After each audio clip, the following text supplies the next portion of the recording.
আসসালামু আলাইকুম সুপ্রিয় শ্রোতামণ্ডলী, আপনাদের সাথে আমি আসলে মূলত রাস্তা হাঁটতেছি, হাঁটতে হাঁটতে কিছু কথা একটু শেয়ার করি। তা আমরা যে যে প্রফেশনেই থাকি না কেন, যে কাজ নিয়েই ব্যস্ত থাকি না কেন,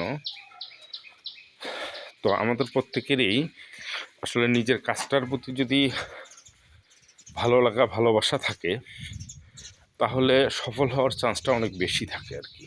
সেখান থেকে ভালো ফলাফল খুব আশা করা যায়, খুব দ্রুত আসার সম্ভাবনা থাকে।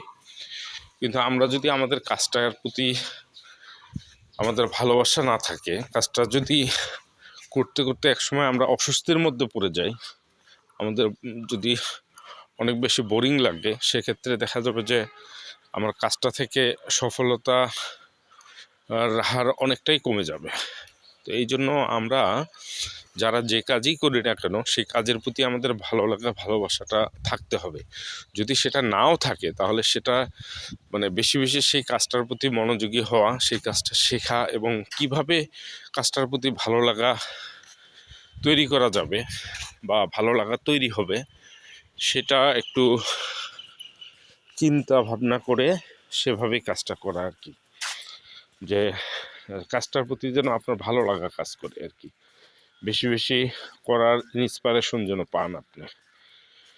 যদি বেশি বেশি মনোযোগ দিয়ে বেশি বেশি কাজ করার, ক্লান্তিহীনভাবে কাজ করার, নিরবিচ্ছিন্ন কাজ করার বা কাজটা নিয়ে লেগে থাকার মানসিকতা থাকে, তাহলে আমার মনে হয় যে ওই জিনিসটা থেকে সফলতা আসতে পারে। বিশেষ করে যারা উদ্যোক্তা ব্যবসা বাণিজ্য করেন, তাদের ক্ষেত্রে বিষয়টা আরও বেশি গুরুত্বপূর্ণ। কারণ হলো যে দেখবেন যে কোনো ব্যবসা বাণিজ্য বা উদ্যোক্তাদের ক্ষেত্রে খুব সহজেই আমি জিনিসটা শুরু করলাম, একটু পরিশ্রম করলাম, ইনভেস্ট করলাম, আর সাথে সাথে সফলতা চলে আসলো। ব্যাপারটা এরকম কখনোই হয় নাই, হবেও না। তো এক্ষেত্রে যেটা হবে, আপনার ধৈর্যশীল হতে হবে। আল্লাহ তাআলা বলছেন যে ধৈর্যশীলতার সাথেই স্রষ্টা থাকেন।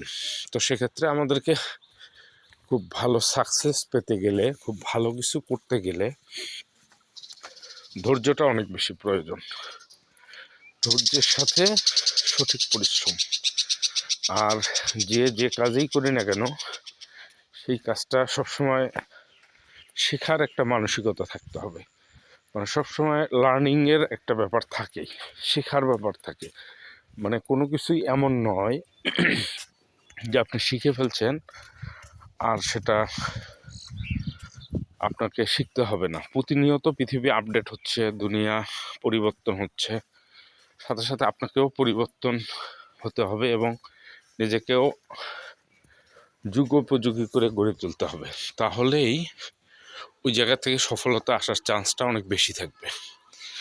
তো যাই হোক, আমি রাস্তা হাঁটতেছিলাম, তো এই কথাগুলো আপনাদের সাথে শেয়ার করা প্রয়োজন মনে করলাম, তাই শেয়ার করলাম।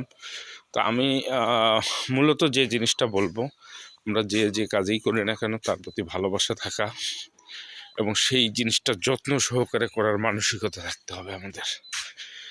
তাহলে আমাদের পক্ষে আসলে সফল হওয়াটা অনেক বেশি সহজ হবে বলে আমি মনে করি। তো সবাইকে ধন্যবাদ জানিয়ে আজকে এখানেই শেষ করছি। আল্লাহ হাফেজ, সবাই ভালো থাকবেন। শুভ সকাল।